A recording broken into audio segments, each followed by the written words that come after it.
Bien, entonces esta es la primera clase del capítulo 3, máquinas de inducción trifásica, ¿ya? Y es como les comentaba, es el segundo, en la segunda unidad que deberíamos evaluar en la segunda prueba. Bien, estas máquinas de inducción, las máquinas de inducción trifásica son por lejos, y es por lejos, ya las más utilizadas en la industria. Y esto debido a robustez y mínimos o nulos requerimientos de mantención. ¿Qué es lo que es la robustez? ¿Ya? La robustez se refiere a la capacidad que tiene un equipo de operar en ambientes agresivos, es decir, que exista presencia de polvo, temperatura, humedad, eh, altitud, agua en algunos casos, ¿ya? Y el ambiente industrial es por lo general un ambiente bastante sucio, ¿ya? Bastante agresivo, y por lo tanto no se pueden utilizar equipos que sean delicados. O sea, robusto es como lo contrario a delicado. Entonces esta máquina, la máquina de corriente, la máquina de inducción trifásica es una máquina que destaca por su robustez, también por sus mínimos o nulos requerimientos de mantención, ¿ya? Es decir, uno la conecta, la instala y que a la máquina puede quedar operando por mucho tiempo, si está dentro de sus parámetros nominales, y no va a tener ningún problema y no va a requerir mayor mantenimiento, salvo mantenimiento del tipo mecánico que tiene que ver con revisar que los rodamientos estén bien en esta máquina. Además presenta menores costos de operación, ya que puede operar directamente conectada a la red eléctrica, ¿ya? Esto es una operación de frecuencia y voltaje constante, es decir, es una máquina que yo puedo comprar la máquina y no necesito comprar una fuente de alimentación para esta máquina, como en el caso de la máquina de corriente continua, en la que si yo la voy a utilizar en una aplicación industrial, dado que la distribución industrial de la energía se realiza en corriente alterna, si yo voy a instalar una máquina de corriente continua, necesito comprar inmediatamente un convertidor, ¿cierto? O un rectificador controlado para que pueda transformar la corriente alterna en corriente continua y así operar la máquina. En el caso de la máquina trifásica, de la máquina de inducción trifásica, no necesito este componente adicional si es que quiero operar la máquina a frecuencia y voltaje constante, ¿ya? Y cuando la máquina opera a frecuencia y voltaje constante, logra accionar cargas a una velocidad esencialmente constante, ¿ya? Varía dentro de cerca de un 5%, es una variación pequeña. La máquina de inducción recibe este nombre, se llama máquina de inducción, porque el rotor se energiza sin que exista conexión por medio de conductores, ¿ya? La tensión de rotor se induce, es del tipo inducida, y por lo tanto produce corrientes y campo magnético dentro del rotor. A ver, esta máquina de inducción tiene la gracia de que es una máquina, como les decía, robusta, compacta, con muy bajo requerimiento de mantención y que puede operar directamente conectada a la red, ¿ya? Y su gracia, la gracia que tiene esta máquina, especialmente, en realidad ambas, la de tipo Jaula-Ardí y rotor bobinado, tienen la gracia de que funcionan, la energización del rotor se realiza por medio de la inducción magnética, ¿ya? Es decir, de la misma forma, con el mismo principio físico con el que se transfiere la energía eléctrica de primario a secundario en un transformador. Recuerden que en un transformador no existe conexión eléctrica entre primario y secundario. En la máquina de inducción trifásica tampoco existe conexión eléctrica entre estator y rotor. La energización del rotor se produce por inducción magnética, es decir, debe existir un campo magnético variable que induce tensiones y por lo tanto corrientes en la bobina de rotor. Esto hace de que esta máquina tenga todas estas ventajas de robustez y sin requerimiento de mantención, ¿ya? Pero también aporta dificultad en el análisis de este tipo de máquina cuando queremos utilizarlas en accionamientos de velocidad variable o de alto desempeño. ¿Ya? ¿Cuál es el principio físico de funcionamiento de esta máquina? Bueno, esta máquina, la operación de esta máquina descansa en tres aspectos. Primero, en el hecho de que, como lo vimos en el capítulo 1, cuando tengo un juego de corrientes trifásicas balanceadas, que están aplicadas sobre un conjunto de bobinas trifásicas desfasadas físicamente 120 grados, una respecto de la otra, se genera un campo magnético rotatorio. Es decir, primero, en esta máquina se produce un campo magnético rotatorio. A diferencia de la máquina de corriente continua, es que el campo magnético es estacionario. Segundo, tenemos que este campo magnético rotatorio, producido por las bobinas y corrientes del estator, induce tensión en un conductor que está dentro de él, o sea, induce tensiones en el rotor. Luego, las bobinas de este rotor están cortocircuitadas y por lo tanto la tensión inducida en la bobina del rotor va a producir una corriente, ¿ya? Y esta corriente obviamente también va a ser del tipo trifásico, que va a generar un campo magnético rotatorio en el rotor, y estos dos campos magnéticos rotatorios, tanto del estator, que es el producido por las corrientes que vienen desde la red, y el rotor, que es el producido por las corrientes inducidas, interactúan entre sí, ¿cierto? Produciendo torque, ¿ya? ¿Se fijan? Es un fenómeno, es un funcionamiento quizás un poco más complejo, basado en estas tres etapas, pero que hacen que esta máquina tenga las características que ya les comenté. Aquí en esta animación que ya la habíamos visto antes, se queda de manifiesto el principio de funcionamiento o la forma en que se genera el campo magnético rotatorio del estator. Tenemos entonces tres fases desfasadas 120 grados mecánicos, tres fases conectadas, cada una de estas fases está conectada a bobinas eléctricamente aisladas dentro de la máquina, ¿ya? En particular en este caso tenemos que el eje de la bobina conectada a la fase A está en la horizontal, el eje de la bobina en la fase B está desfasada 120 grados en adelanto respecto a la fase A, y la bobina fase C está desfasada 120 grados en atraso respecto de la fase A.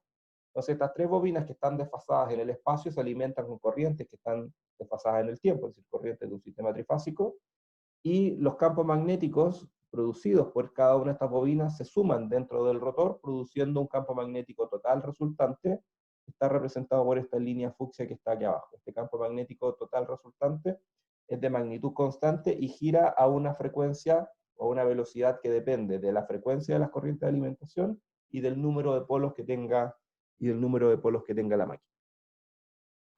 Ahora, este campo, bueno, aquí hay otra forma de verlo. Aquí tenemos la suma vectorial de los campos magnéticos, ¿no es cierto? Los campos magnéticos producidos por la bobina del estator. Y aquí tenemos la suma punto a punto de las fuerzas magnetomotrices. Entonces, noten cómo, por ejemplo, la bobina de la fase A, que es la roja, ¿no es cierto?, varía en el tiempo. La fase B, que es la verde, también varía en el tiempo. La fase C, ¿no es cierto?, que es la azul, también varía en el tiempo, pero cuando se suman punto a punto, dan como resultado, ¿no es cierto?, esta forma de onda, que es esta línea negra, que tiene una magnitud constante. Fíjense, la amplitud no cambia, pero se mueve dentro del rotor, es decir, gira dentro del rotor. O sea, perdón, gira en la máquina. Ya, quiero volver aquí, y aquí tenemos entonces cómo se transfiere esta energía al rotor. Entonces, tenemos que las bobinas del estator producen entonces este campo magnético rotatorio, que está representado por esta línea amarilla, que se mueve, ¿no es cierto?, a la velocidad que depende del número de polos y de la frecuencia, pero fíjense que esta línea amarilla, este campo magnético, al pasar, ¿no es cierto?, al moverse más rápido que el rotor, que la bobina del rotor, entonces va a ser capaz de inducir tensiones en la bobina del rotor. ¿Por qué? Porque obviamente vamos a tener un conductor que está en presencia de un campo magnético que se está moviendo, es decir, estos conductores ven un de phi de t. Si hay un de phi de t, ¿cierto?, o de lambda de t, tengo tensión interna, y si esto yo lo cortocircuito, aparece corriente, y esta corriente entonces va a tender naturalmente a seguir al campo magnético. Bien, algunos conceptos básicos asociados a la operación de esta máquina de inducción. ¿Ya? Primero vamos a denominar velocidad sincrónica a la velocidad con la que gira el campo magnético, ¿ya? Y esta velocidad sincrónica se puede calcular fácilmente con esta expresión que vemos aquí en esta diapositiva. Es decir, la velocidad sincrónica es 120 veces la frecuencia de alimentación dividido por el número de polos. Así, para una máquina, por ejemplo, de 4 polos que se conecta a 50 Hz, la velocidad sincrónica va a ser de 120 por 50 dividido por 4. Eso da como resultado 1500 RPM. O sea, una velocidad sincrónica de 1500 RPM. Esa es la velocidad a la que gira el campo magnético rotatorio dentro de una máquina de inducción de 4 polos que se conecta a 50 Hz. ¿Ya? También lo podemos calcular en radianes por segundo, donde aquí obviamente tendríamos que multiplicar por pi sobre 30 y quedaría como 4 pi por la frecuencia dividido por el número de polos. Muy, muy fácil. ese es un concepto esencial. La velocidad a la que gira el campo magnético es la velocidad sincrónica y se calcula con la expresión que tenemos ahí en la diapositiva. Ahora, si la velocidad de giro del rotor es n sub r, ¿cierto? Es decir, r de rotor, se define el deslizamiento, y esto es súper importante que lo tengamos claro, se define el deslizamiento S, se representa con una S minúscula, como la diferencia entre las velocidades de rotación del campo magnético y del rotor, expresada en por unidad respecto del campo magnético rotatorio. Fíjense que ahí tenemos, ¿cómo tenemos esta? Como tenemos el cálculo que el deslizamiento es la velocidad sincrónica menos la velocidad del rotor dividido por la velocidad sincrónica. Como es una razón, se puede calcular tanto en RPM como en radial, da lo mismo, ¿ya? Y vamos a tener este deslizamiento. Un aspecto súper importante es que en la máquina de inducción trifásica, ¿ya? Para que exista conversión de energía, debe existir deslizamiento, ¿ya? Debe existir deslizamiento. ¿Y por qué debe existir deslizamiento? Bueno, aquí es muy simple. Si ustedes se fijan, si no existiera deslizamiento, eso significaría que el rotor gira a la misma velocidad del campo magnético rotatorio. Y si gira a la misma velocidad el campo magnético rotatorio, entonces las bobinas del rotor no verían variación de flujo, no habría desvía de T, y si no hay desvía de T, no hay tensión inducida, si no hay tensión inducida, no hay corriente, si no hay corriente, no hay torque, y por lo tanto no habría conversión de energía y la máquina no funciona. Por lo tanto, la única forma de que esta máquina pueda realizar conversión de energía es que exista deslizamiento, es decir, que la velocidad de rotación del rotor, la velocidad del rotor, sea distinta de la velocidad sincrónica, de la velocidad del campo magnético. Por eso es que este tipo de máquina, la máquina de inducción, también se llama máquina asíncrona. ¿Ya? ¿Por qué? Porque para que se produzca conversión de energía, las máquinas, ¿cierto? El rotor y el campo magnético deben girar desincronizados, ¿ya? Sin sincronismo. A diferencia del último tipo de máquina que vamos a ver, que es la unidad 5, que es la máquina sincrónica, en que para que se produzca la conversión de energía, el rotor debe girar sincronizado con el campo magnético rotatorio. En la máquina de inducción debe producirse asincronismo, es decir, el rotor debe girar a una velocidad distinta a la que gira el campo magnético rotatorio. Bien, ¿cómo está construida una máquina de inducción? La máquina de inducción está configurada como toda máquina eléctrica con dos elementos principales, que es el estator, ¿cierto? Que es la parte externa, y el rotor, que es la parte interna. ¿Ya? En el estator, por lo general, tenemos un bobinado del tipo distribuido, que está diseñado para producir un campo magnético rotatorio. En el rotor, también vamos a tener un bobinado del tipo distribuido diseñado para producir un campo magnético rotatorio, con la excepción de la máquina de inducción con rotor tipo jaula de ardilla, en que el rotor ahora tiene una construcción diferente. Pero igual está pensado para que se produzca una distribución de flujo sinusoidal. En esta máquina se distinguen elementos mecánicos clásicos como la carcasa, donde tenemos las aletas para permitir la evacuación del calor, tenemos las tapas, ¿cierto?, para proteger las partes internas de la máquina. Normalmente vamos a tener un ventilador para ayudar a la refrigeración de la máquina. Tenemos acá el chavetero, eje, cáncamo, caja de conexiones, patas para fijar. En algunos casos, estas máquinas no vienen con patas, sino que vienen con un elemento acá en la tapa frontal que se llama flanche, que es cuando uno necesita fijar la máquina, por ejemplo, a paredes o cuando necesita fijarla al piso, pero en una posición vertical. ¿Ya? Todo va a depender ahí de la aplicación. Tenemos vamos a tener distintas configuraciones. ¿Ya? El rotor de la máquina de inducción viene en dos tipos. Uno que es el motor de inducción del tipo rotor bobinado, es un rotor de tipo bobinado, y el otro rotor que es el tipo jaula de ardilla. El rotor bobinado, como ustedes pueden ver en esta diapositiva, es un rotor cuyas bobinas de rotor están conformadas de la forma que ya sabemos, es decir, con alambres enrollados distribuidos entre ranuras.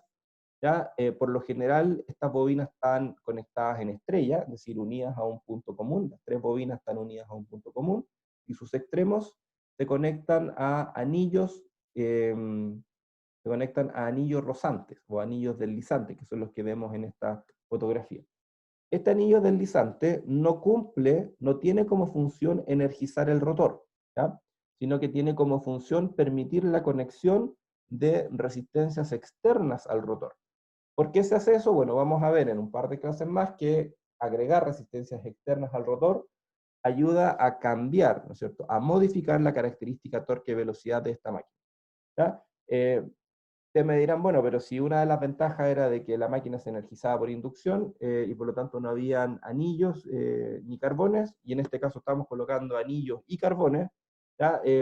Aún teniendo anillos y carbón en este caso, el requerimiento de mantención es bastante menor que el caso de la máquina de corriente continua, porque aquí tenemos un anillo rozante que tiene una superficie lisa, mientras que en la máquina de corriente continua nosotros tenemos un colector que está formado por delgas.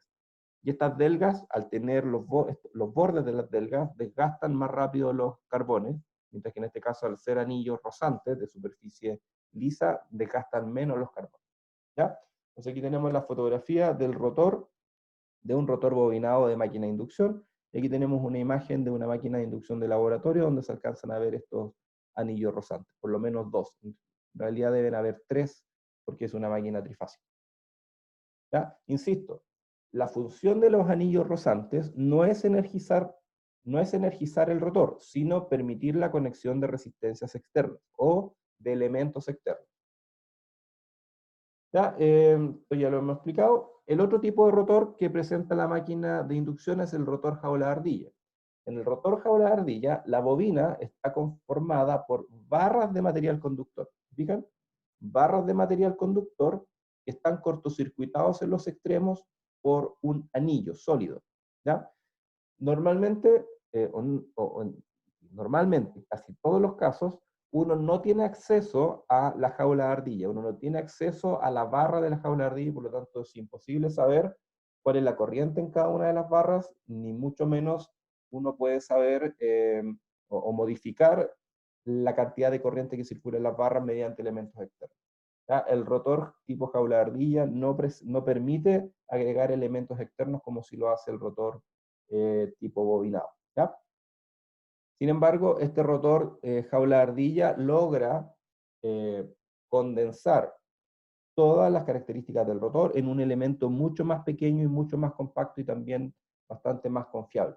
¿Ya? Está todo metido dentro de un tarro, como vemos en esta imagen. Tenemos entonces nuestras barras de material conductor, que por lo general están construidas de cobre, aluminio, bronce o alguna aleación entre ellos, y en sus extremos están cortocircuitadas también por un anillo conductor.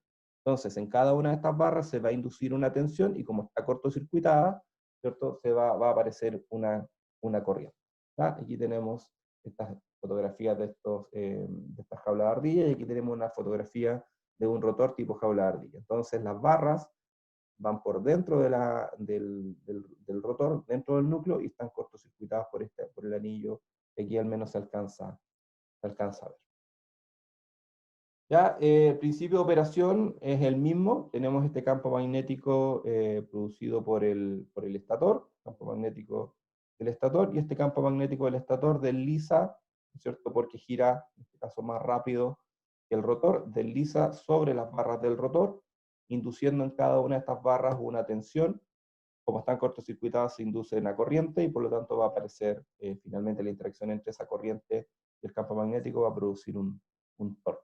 ¿Ya? Aquí queda más clara el funcionamiento de la jaula de ardilla en este motor de inducción. Fíjense cómo tenemos el campo magnético producido por el estator, ¿no es cierto? Que es esta línea verde que está acá, y se desliza, ¿cierto? Se desliza respecto de las barras, ¿ya? Se desliza respecto a las barras y por lo tanto induce en cada una de las barras una tensión, ¿ya? Que son estas líneas azules. Estas tensiones entonces van a producir una corriente, que son estas líneas rojas, ¿cierto? Van a producir una corriente ya en cada una de las barras y obviamente la corriente va a producir una fuerza magnetomotriz ya de rotor, que es esta línea fucsia que está acá. Y naturalmente la fuerza magnetomotriz de rotor va a tender a seguir a la fuerza al campo magnético del estator. ¿Okay? Y así entonces se va a producir movimiento. Nosotros en el laboratorio tenemos un equipo bastante interesante que muestra cómo se produce la inducción y la transmisión de energía eléctrica y la producción de movimiento en una máquina de inducción, trifásica. Lamentablemente por pandemia ahora no podemos ir, pero lo tenemos. Ok, ¿cómo analizamos una máquina? Y esto es lo último que vamos a ver ahora. ¿Cómo analizamos la máquina de inducción trifásica? Bueno, la analizamos mediante un modelo que es muy similar al modelo de un transformador. Este modelo lo llamamos circuito equivalente de la máquina de inducción trifásica, y es el que tenemos en esta diapositiva. Si ustedes se fijan, se parece mucho al modelo al circuito equivalente del transformador, ¿cierto? De un transformador monofásico, pero en este caso está cortocircuitado. ¿Por qué está cortocircuitado? Porque obviamente la máquina no va a operar como un transformador, y el rotor, el circuito de rotor, está en cortocircuito. ¿Ya? En el caso de la jaula de ardilla está cortocircuitada a través de los anillos, y en el caso del rotor bobinado, el cortocircuito se realiza a través de los anillos rozantes, ¿ya? O bien a través de una resistencia externa que yo agregue a estos anillos rozantes. ¿Ya? Este circuito equivalente presenta la gracia de que los parámetros que lo contienen tienen significado físico. Así tenemos entonces que la resistencia R1, que es la que tenemos acá, es la resistencia externa debida al bobinado del estator, es que X1 es la reactancia de dispersión en el bobinado estator. La resistencia R2 es la resistencia eléctrica del bobinado de rotor, y se ve afectada por el deslizamiento, puesto que a medida que hay más deslizamiento, es decir, es mayor la diferencia entre la velocidad del rotor y la velocidad del campo magnético rotatorio, obviamente voy a tener una mayor circulación de corriente, porque voy a tener un dφ AdT mayor. El X2 es la reactancia de dispersión, ¿cierto?, en el bobinado rotor, y tenemos los elementos de la rama serie que están pensados para representar las pérdidas en el motor. Esta RFE es la resistencia que representa las pérdidas en el núcleo, es decir, debida a la histéresis y corrientes parásitas. Y este JXM es la resistencia de magnetización, que está pensada, ¿no es cierto?, para representar la corriente, o para calcular la corriente magnetizante, es decir, la corriente necesaria, la corriente que necesito colocar en la máquina para poder producir el flujo magnético del estator.